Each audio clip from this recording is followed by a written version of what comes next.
The Growth of the American Republic by Samuel Eliot Morison and Henry Steele Commager, Volume 1.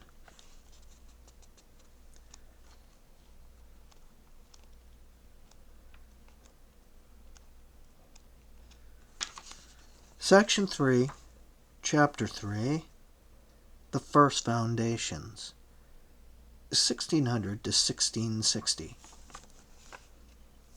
Picking up in Section 3, New England.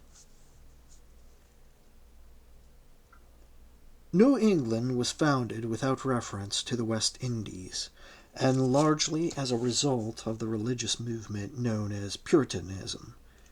Puritanism, both as a religion and a social force, has been so pervasive and permanent in an influence in the United States, extending far beyond New England and the colonial period, that we may well pause to inquire what it was at the beginning.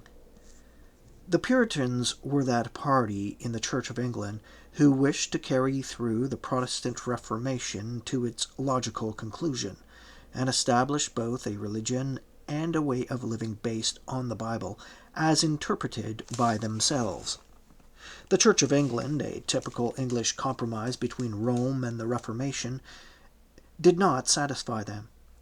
With official Anglican doctrine, as expressed in the 39 Articles of Religion, the Puritans had no quarrel, but they wished to do away with bishops, deans, and all the clergy above the ranks of parish priests, to abolish the Book of Common Prayer and all set prayers, and to reorganize the Church either by a hierarchy of consuls, Presbyterianism, or on the basis of a free federation of independent parishes, Congregationalism. They were disgusted with the frivolity, extravagance, and moral corruption that pervaded both extremes of English society in the early Stuart era, with gaming and stage plays, and with the rough and semi-pagan festivals that marked rural life, especially on Sundays.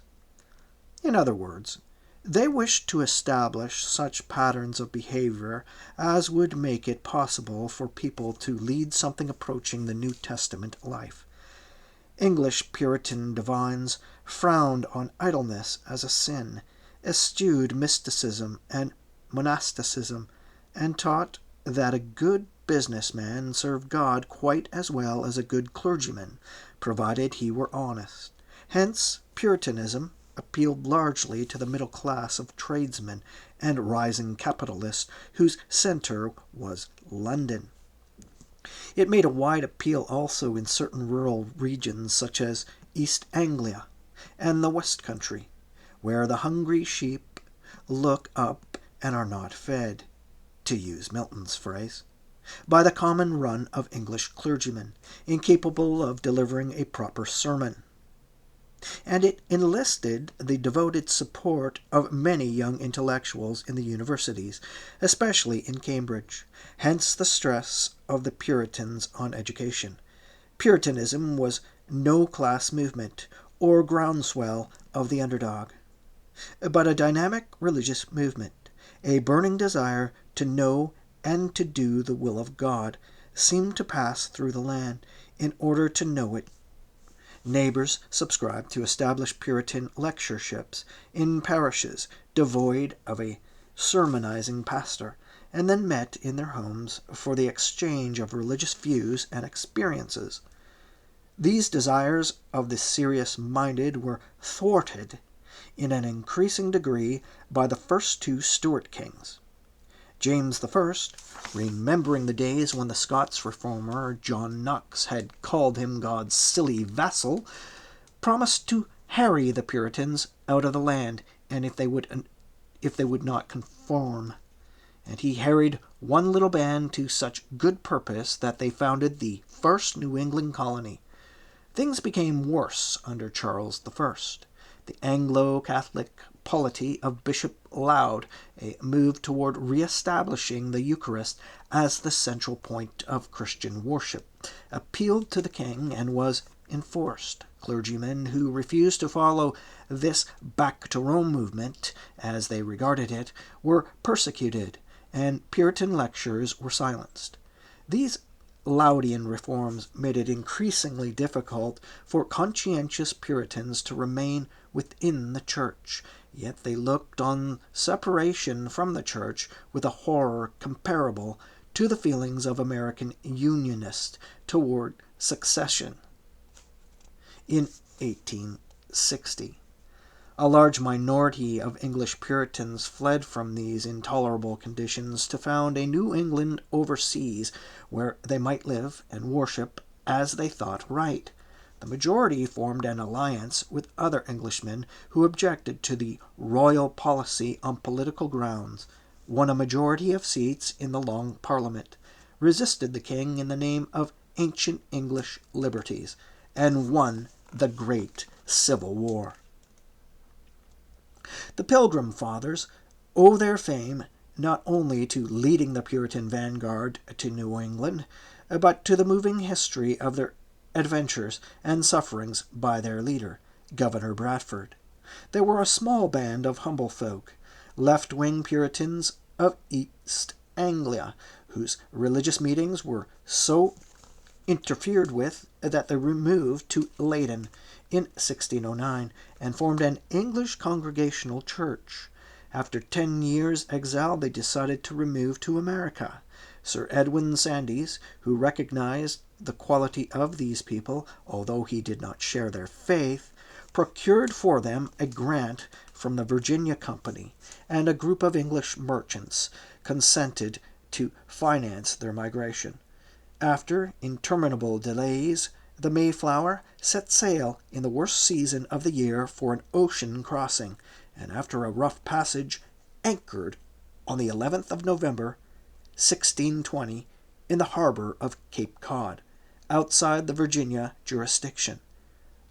Accordingly, with that instinct for self-government which Englishmen even then possessed, the Pilgrims signed a compact to be governed by the will of the majority until permanent provision should be made for their colony. The grim, almost desperate situation of these people arriving in a harbor enclosed by barren sand dunes at the beginning of a New England winter, and with very limited food supplies aboard, is vividly described by Bradford.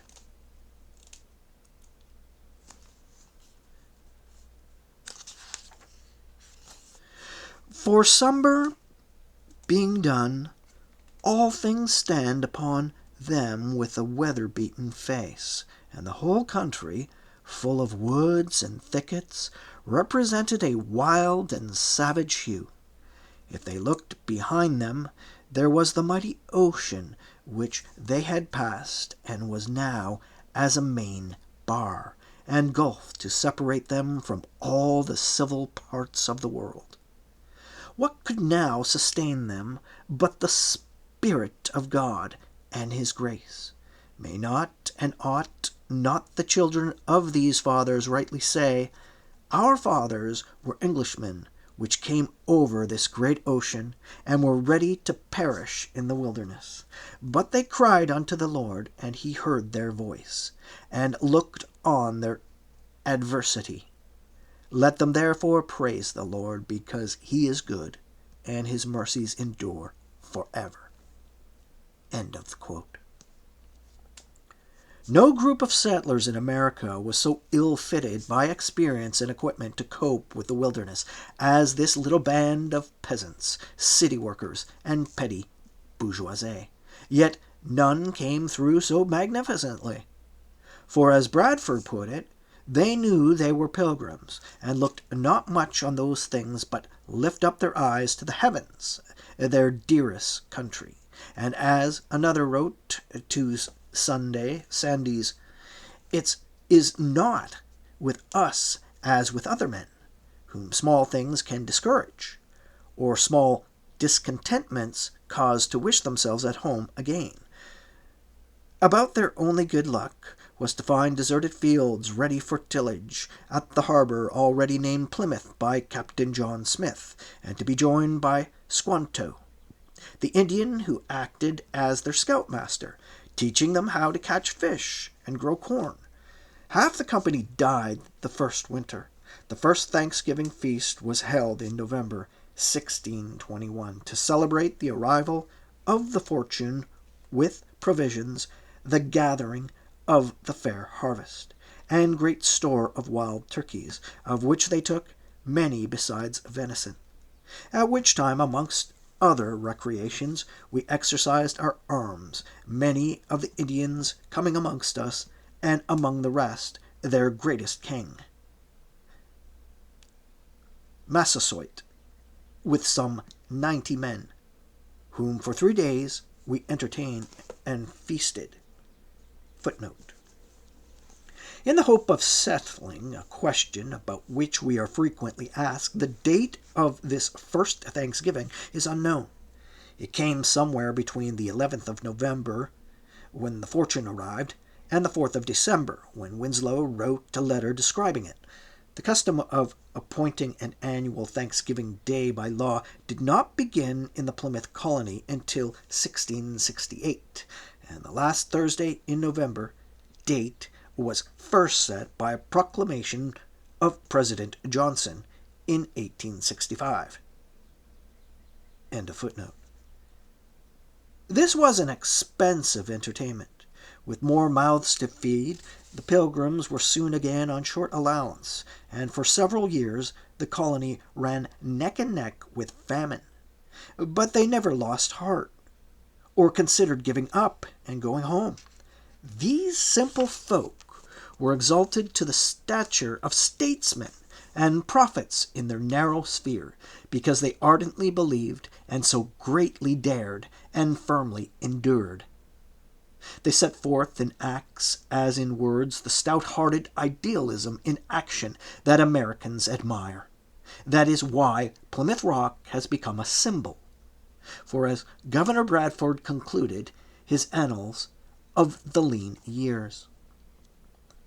End the quote. Thus, out of small beginnings, greater things have been produced by his hand, that made all things of nothing, and gives beings to all things that are. And as one small candle may light 1,000, so the light here kindled hath shone unto many, yea, in some sort, to our whole nation. End of quote. Only small beginnings were apparent for 10 years. At the end of that time, the total population of Plymouth Colony was but 300. In the meantime, a dozen straggling fishing and trading posts had been founded along the New England coast from southern Maine to Massachusetts Bay, with or without permission from the Council for New England. One of these developed into the important Bay Colony, a company of indeterminate name, which planted a small settlement at Salem in 1628, was taken over by a group of leading Puritans, including Sir Richard Saltonstall, Thomas Dudley, and John Winthrop, who wished to emigrate, obtaining from Charles I a royal charter as the Massachusetts Bay Company in 1629, when the Anglo-Catholic pressure on those of their faith began to be severely felt. They voted to transfer charter, government, and members to New England. A fleet of 17 sail bearing 900 to 1,000 men and women, the largest colonizing expedition yet sent out from England, crossed in the summer of 1630 to Massachusetts Bay, founded Boston and 6 or 7 towns nearby. This transfer of the Massachusetts Bay Charter had an important bearing on colonial destiny and American institutions. As long as the charter remained in England, their settlement at Salem had the same relation to the company as Jamestown had to the Virginia Company until 1624. With charter and company in America, the colony became practically independent of England. The freemen, as stockholders, were then called became voters. The governor, deputy governor, and assistants whom the freemen annually elected, and who in England had been president and directors of a colonizing company, were now the executives, upper branch of the legislative assembly, and judicial officers of a Puritan commonwealth. A representative system was devised, as it was inconvenient for the freemen to attend the general court or assembly in person, and by 1644 the deputies and assistants had separated into two houses. Neither king nor parliament had any say in the Massachusetts government. The franchise was restricted to church members, which prevented non-Puritan participation in the government. But this did not matter in the long run. What mattered was that this organization made for independence, and that the annual election on a definite date of all officers, governor and upper branch as well as deputies, became so popular in the colonies as to be imitated wherever the king could be induced to grant his consent. It was an integral feature of the state constitutions of 1776 to 1782, and even survives in the federal government, with the election of presidential electors, senators, and representatives on the same day. This corporate precedent has given the American system of government a very different complexion from the parliamentary system that was slowly developing in England. American institutions began to diverge from English institutions in 1630. John Winthrop was a superior man of noble character, deeply concerned with his Puritan commonwealth. It is clear enough from his writings what sort of a community he and his fellows of the ruling class intended New England to become. With the greater part of their English heritage, they had no quarrel. Their new communities were to preserve the liberties of the freeborn Englishman, foster education and learning, and preserve the distance between social classes that Englishmen of all eras seemed to value. But they proposed to subordinate everything to the establishment and maintenance of what they deemed to be true religion.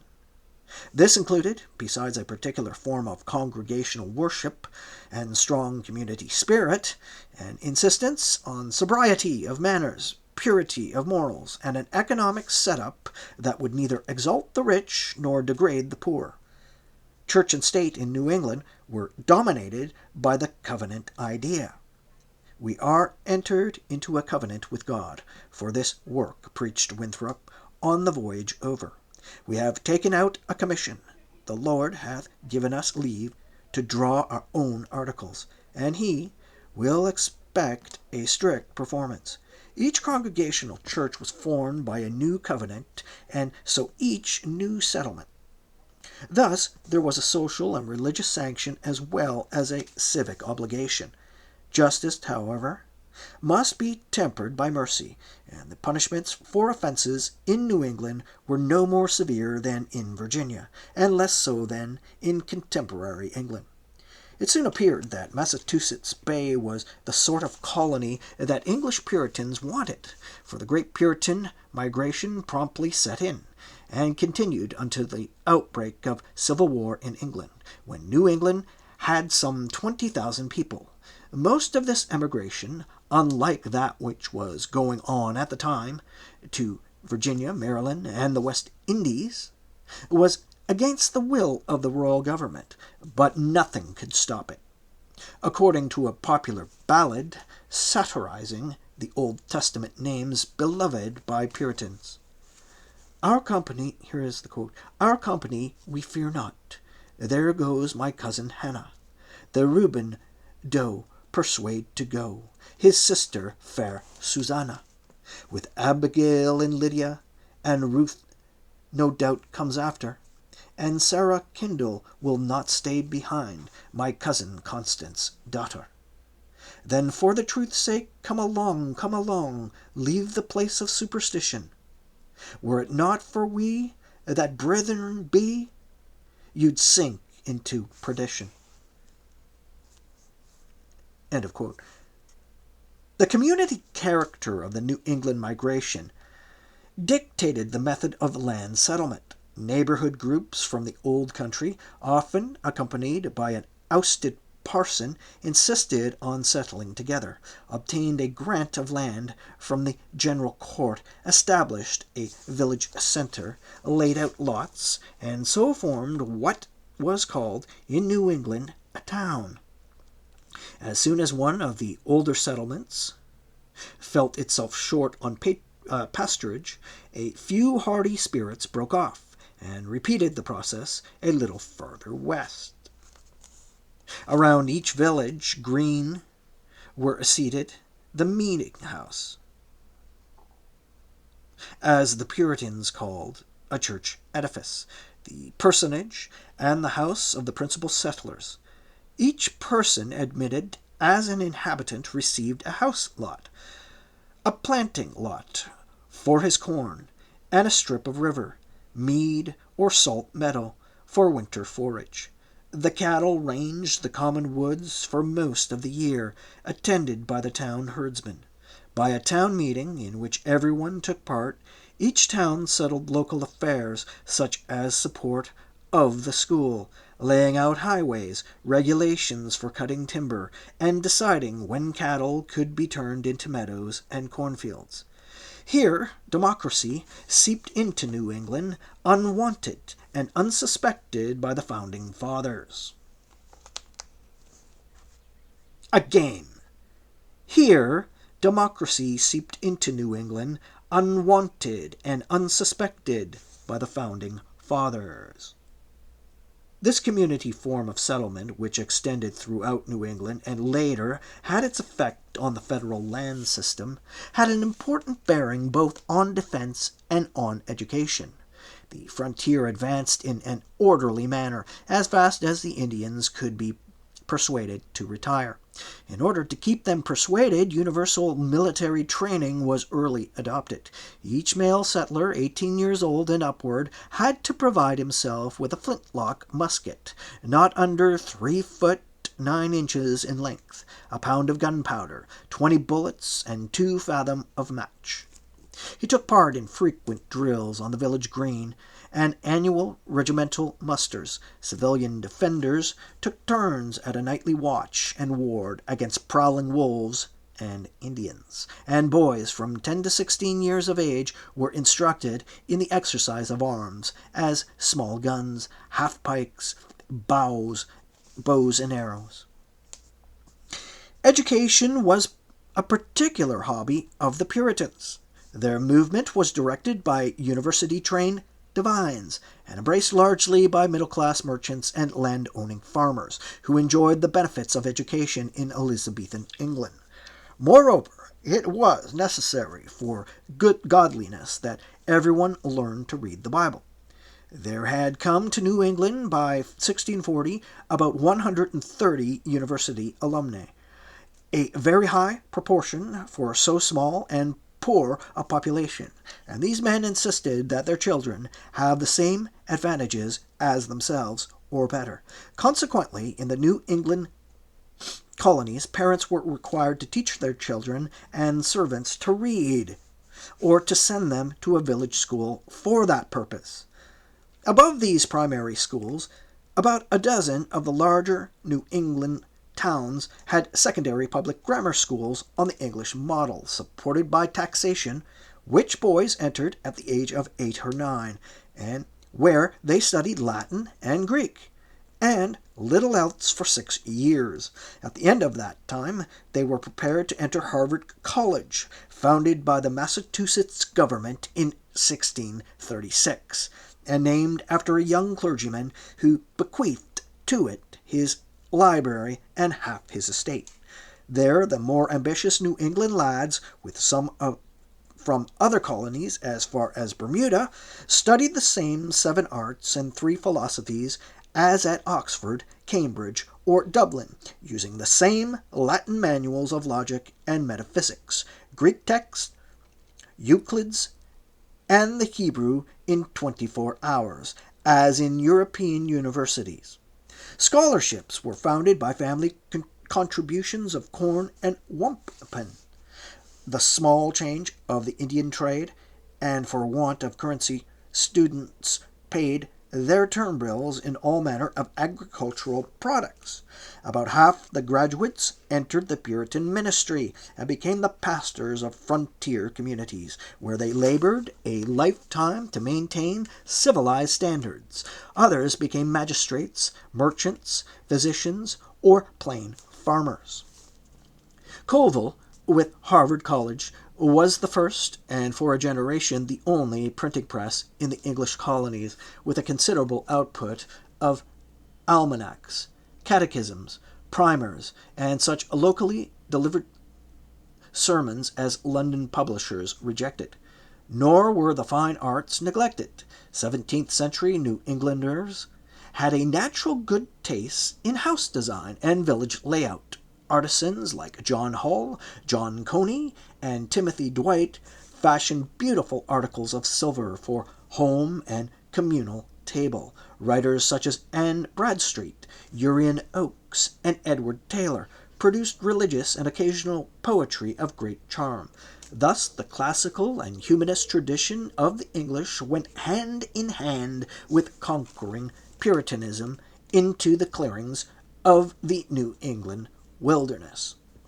Although the founders of Massachusetts Bay hoped to stretch their borders to include all New England except the Plymouth colony, whose separate existence they somewhat grudgingly respected, there was too much individualism among the Puritans for complete unity.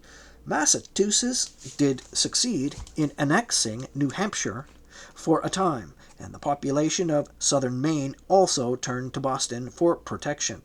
But 3 other colonies, which formed 2 states of the Union, sprang up before 1640, under the lead of Master Thomas Hooker. The first westward migration in the English colonies took place in 1635 to the Connecticut River, where a Bible Commonwealth was organized on the Massachusetts model. New Haven, founded by a London merchant named Theophilus Eaton, and his pastor, the Rev. John Davenport, maintained a separate existence from Connecticut until 1662, and spread along both shores of Long Island Sound. Both these colonies were like-minded with the Bay Colony and Plymouth, but Rhode Island, the creation of 4 separate groups of Puritan heretics, was distinctly otherwise minded. As everywhere in the field of Protestantism, so in Massachusetts, the rulers were unable to maintain religious conformity. Anne Hutchinson of Boston, who set up as a personal prophetess the Master Roger Williams, who differed with the Bay authorities on many matters, were banished and formed settlements on Narragansett Bay, which federated as Rhode Island and the province plantations in 1644. Roger Williams, the most interesting as well as the most modern of the Puritans, believed in religious liberty. Anywhere else in Christendom, toleration of dissenters might or might not be allowed as a political concession, while one true church was always established. Revolutionary Williams believed in the individual's God-given right to worship as he chose, or not at all, and that right was enforced in Rhode Island. Moreover, he coupled democracy with religious liberty. He treated the Indians as men and brothers, and he wrote these principles into the laws and customs of Rhode Island. One thing these New England colonies had in common until 1680, all were virtually independent commonwealths, acknowledging allegiance to whatever authority had control in England, but making their own laws, trading where they pleased, defending themselves without help from home, and working out their own institutions. Their connections with the mother country was one of sentiment and tradition, rather than compulsion. They were every bit as self-reliant and independent as the British dominions of today.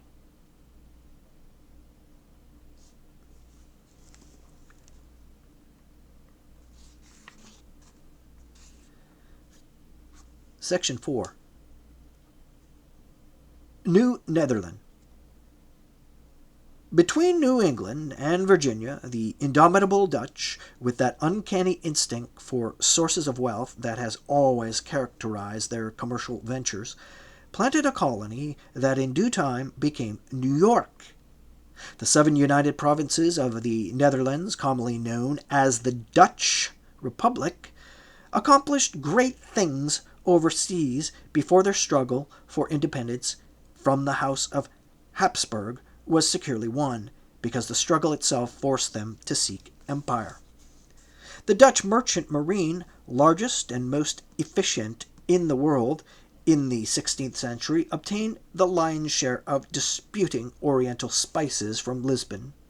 The Dutch merchant marine, largest and most efficient in the world, in the 16th century obtained the lion's share of distributing Oriental spices from Lisbon throughout Western Europe. As punishment for their rebellion, Philip II of Spain, who acquired the Portuguese crown in 1580, forbade the Dutch access to Lisbon. Consequently, they had to procure the spices themselves. As early as 1595, Dutch traders reached Java in 1602. Dutch capitalists organized the Netherlands East Indies Company, a corporation in comparison with which the Virginia Company was a petty affair. Persistently, but inexorably, this company pushed the Portuguese out of most of their trading posts in the Far East. In 1611, Batavia was founded in Java, and within 30 years the Dutch company had established trading stations on the coast of Sumatra and Formosa, had taken Malacca, conquered Ceylon, discovered Australia and New Zealand, founded the Cape Colony, and created an empire that in 1941 joined the United States in a struggle for existence.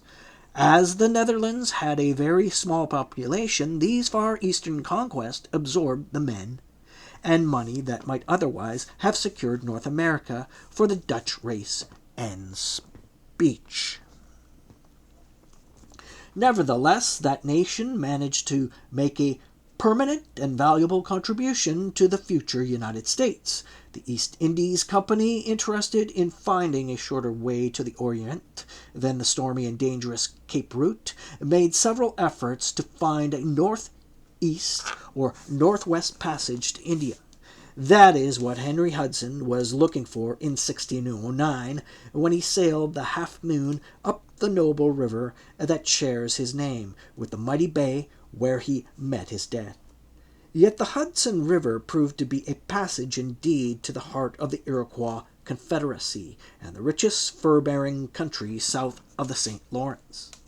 Hudson's employers were not interested in the fur trade, but other Dutchmen were, and after skippers Block and May had explored the coast from Maine to the Delaware Capes, fur traders began to frequent the rivers and trade with the natives. A fort was constructed on Castle Island, a little below Albany, in 1614, but was shortly abandoned. A turning point came in 1621. In that year, the 12 years' truce between Spain and the Netherlands expired.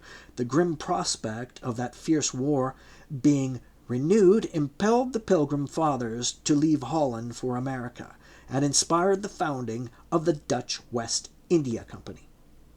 Privateering against the Spaniards in the Caribbean, not colonization, was the main purpose of this corporation. But for the enterprise of its fighting traders and of the Dutch navy, Philip IV would certainly have attempted to destroy the English colonies in North America.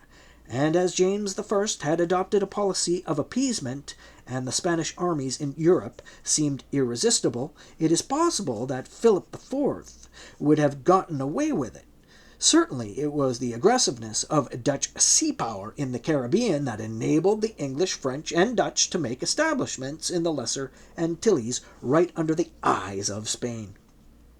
In 1628, Admiral Piet Hein pulled off the trick that every seaman had dreamed of for a century past, scooping an entire Spanish treasure fleet. 6 years later, the company occupied Curaçao, Bonaire, and Aruba off the Venezuelan coast. The first, with a fine harbor, proved to be the ideal base for an interloping trade with the Spanish possessions. A small cluster of islands in the Leeward Group was also acquired.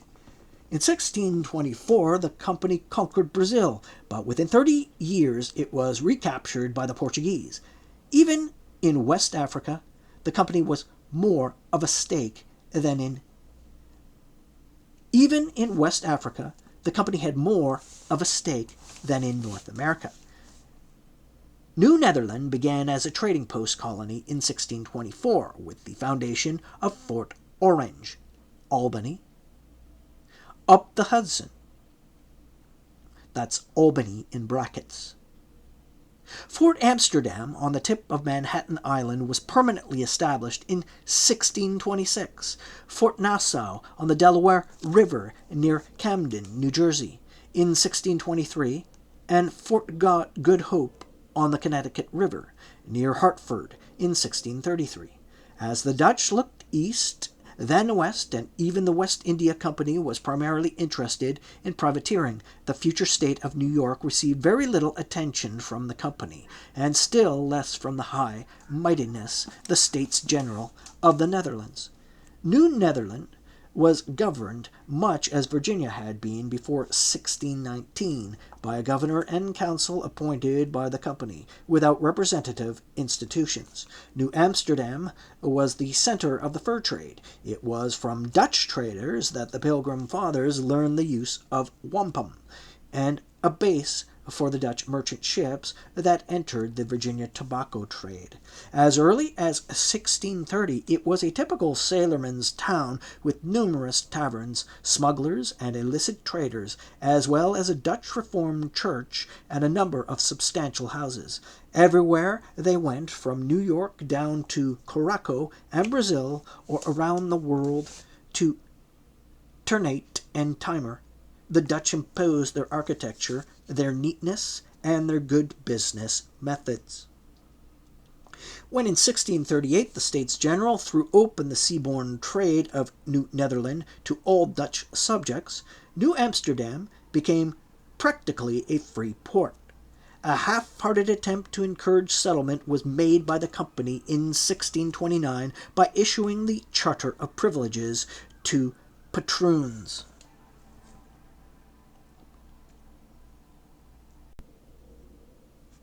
And, folks, personal footnote.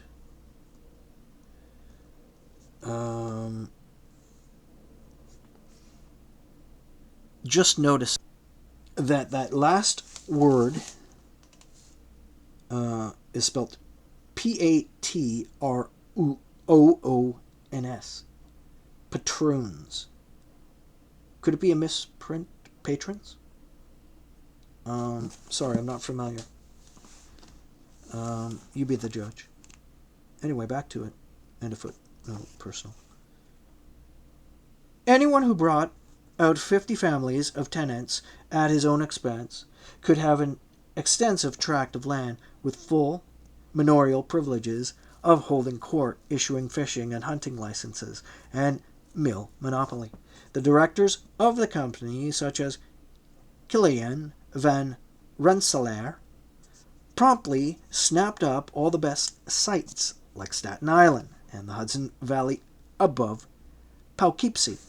And these privileges, which were confirmed under the English regime, meant that the most valuable land in New York was held in vast estates on a feudal basis. Van Rensselaer even levied duties on vessels coming upriver. A certain number of Dutchmen and Walloons acquired bouries,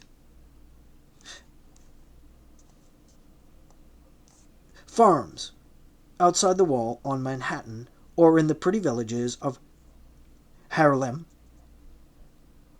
Bouwselen on Long Island, or Bergen across the north, as the Dutch called the Hudson River, a few hundred New England Puritans spilled over into Westchester County and Long Island. Just backing up, personal footnote. The Dutchmen and Walloons spelled Walloons, Walloons, which leads me to believe that patroons and Walloons are a people, a group, a name. The double O tips me off to that. I'm really not sure. Sorry about that, folks. It just has me curious there as I peruse. And back to it. Yet New Netherland did not prosper. It was the neglected child of a trading company whose main interests were elsewhere. Diedrich Knickerbocker, Washington Irving, created a myth of New Netherland that will never die, the jolly community of tipplers and topers, of waterfront taverns, broad-beamed housefrosts, and well-stocked farms. The actual New Netherland was rather a frustrated community. The successive governors, Wouter van Twiller, William Kieft, and Peter Stuyvesant, of whom Irving drew such comic pictures, were in reality petty autocrats and grafters who ruled New Amsterdam with a rod of iron, used torture to extract confessions, and mismanaged almost everything, especially Indian relations. Kieft, assuming that if the Dutch did not exterminate the natives, the reverse would happen, attacked in cold blood a tribe of river Indians who were disposed to be friendly because they dreaded the Iroquois. But these Indians declined to be exterminated and put up so stout a fight that assistance had to be summoned from New England before the burghers of New Amsterdam dared venture north of Wall Street.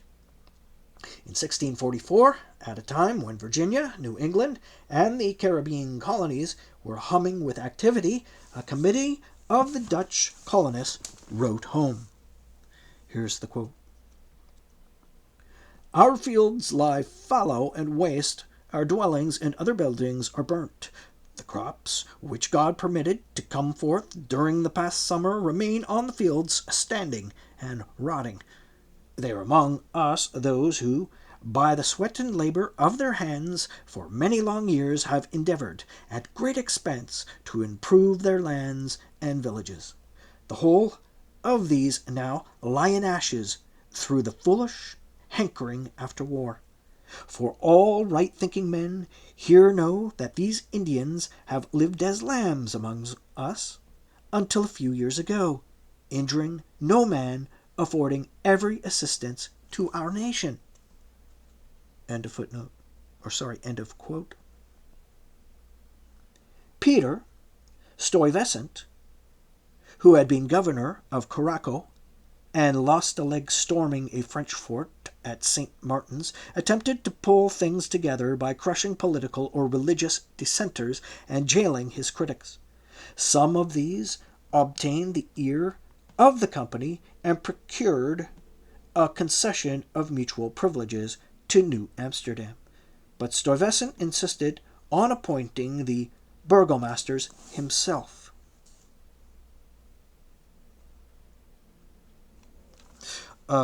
Footnote on the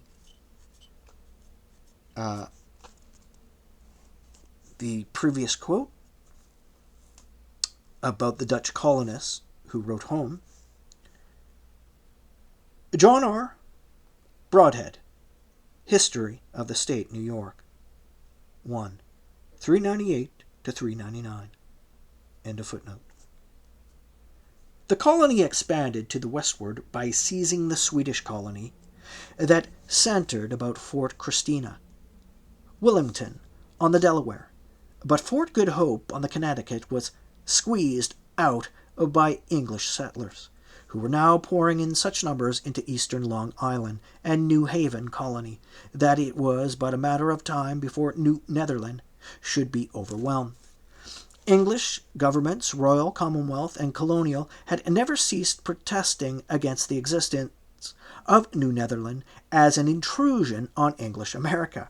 And as the Dutch and English in Europe drew apart from their traditional alliance and engaged in naval and commercial wars, a clash in the New World was inevitable. One Anglo-Dutch war was concluded in 1654, just in time to call off a Cromwellian expeditionary force against the New Netherland. And for almost a decade more, Peter Stuyvesant retarded development of the superb advantages which Manhattan Island offered for trade and commerce. He ended the free trade policy which had brought vessels to New Amsterdam.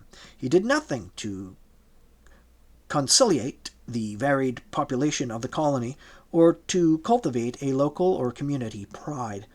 The West India Company, bankrupt after its costly venture in Brazil, footnote, an interesting result of the Portuguese recapture of Brazil was the emigration of a small number of Portuguese-speaking Jews to whom the Dutch extended toleration from Brazil to New Amsterdam. End of footnote. And unable to secure even the profits of the fur trade from corrupt officials, took less and less interest in its North American colony. And when a small English fleet appeared off New Amsterdam one summer's day in 1664 with orders to surrender, Peter Stuyvesant stomped his wooden leg in vain. Nobody, not even the Dutch, would fight, and New Netherland became New York without a blow or a tear. The population of the city had then reached only 1,500, and that of the colony less than 7,000. New England outnumbered New Netherland 10-1, but the Dutch stamp was already placed indelibly on New York, and most of the Dutch families, such as the Van Rensselaers, Van Burens, and Roosevelts, kept their property and prospered under English rule. A Dutch stubbornness, which helped the Roosevelts to beard Peter Stuyvesant in the 1640s, is a useful trait in the President of the United States 3 centuries later.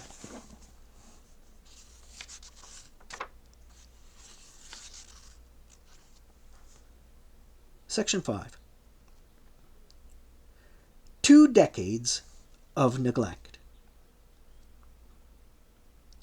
That salutary neglect by England, which Edmund Burke later asserted to be one of the main reasons for American prosperity, was never more evident than in the 20 years from 1640 to 1660, the Civil War and other common commotions, which lasted from 1641 to 1653, when Oliver Cromwell became Lord Protector of the English Commonwealth, afforded all 3 groups of colonies a chance to grow in their own way, with a minimum of interference from home, and Oliver decided to let well enough alone.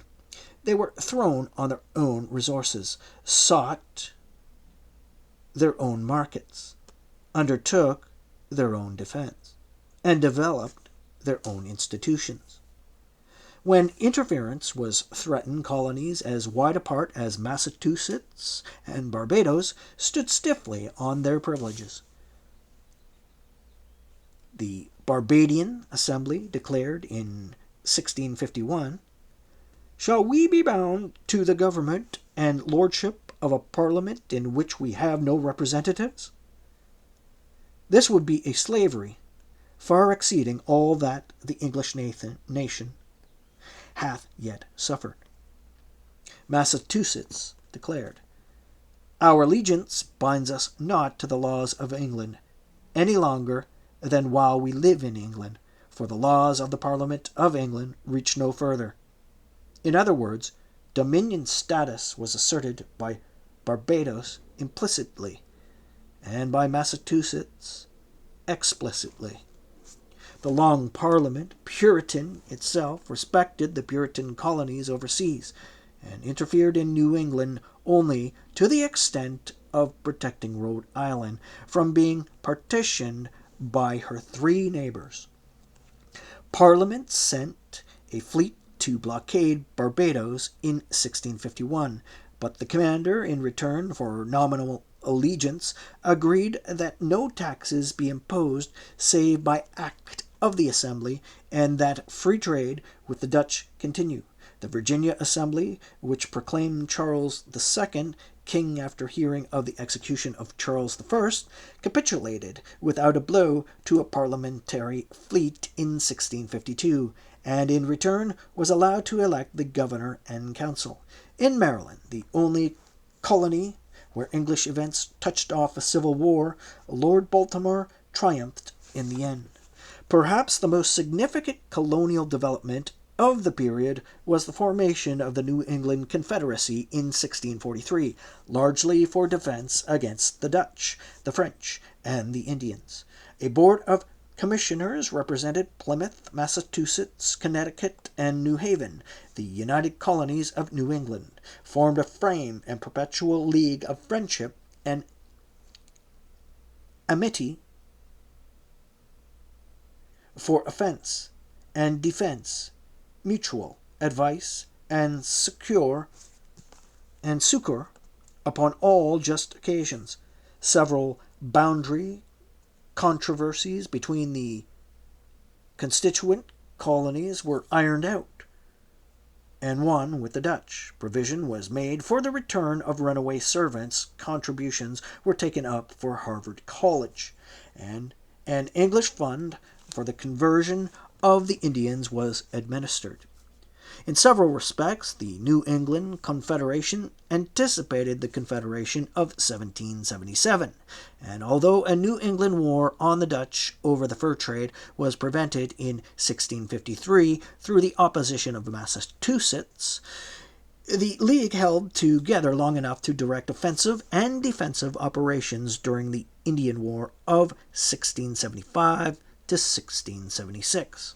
During the brief rule of Cromwell as Lord Protector, he entertained a Western design to obtain more tropical colonies for England at the expense of Spain. An expedition under Admiral Penn, the father of William, was sent to conquer Hispaniola. That attempt was a miserable fiasco, but the fleet proceeded as second choice to Jamaica, where the Spanish population was thin, and in 1655 easily acquired that beautiful and fertile island for the English Empire. Under the new regime, with the aid of slave labor, Jamaica became the most valuable of England's tropical colonies. As early as 1670, it had a population of 8,000 souls and was producing sugar, cacao, and indigo. Shortly it became a depot for English manufacturers on their illegal way to Spanish America, and so a center of English influence in the Western Caribbean. The logwood colony of Belize, or British Honduras, is an offshoot of Jamaica, and even today, owing to the enterprise of the colonial merchants and buccaneers, the Indians and Maroons on the coast of the Spanish Main, from Honduras to the Gulf of Darien, speak more English than Spanish, while Jamaica-bred Negroes lord it over those of the other islands and of Panama. Thus, in only a little more than half a century since the founding of Jamestown, the English and Dutch have taken a firm grip on the shores of four American areas: the Chesapeake, the Hudson, and Delaware, New England, and the West Indies, and had planted those attitudes, folkways, and free institutions which were destined to spread across the North American continent. In 1660, New England, Virginia, and Maryland were already full-fledged commonwealths possessing most of the apparatus of civilized life as developed up to that time, reproducing or attempting to improve on the institutions of the homeland, yet conscious of their peculiar interest and capable of defending themselves against any foreign enemy who had yet threatened them. Utopia was still far off, but the essential nuclei of the American Republic were already formed.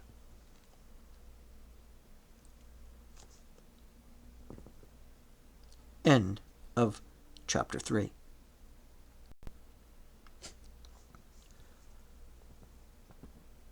First printing, 1942.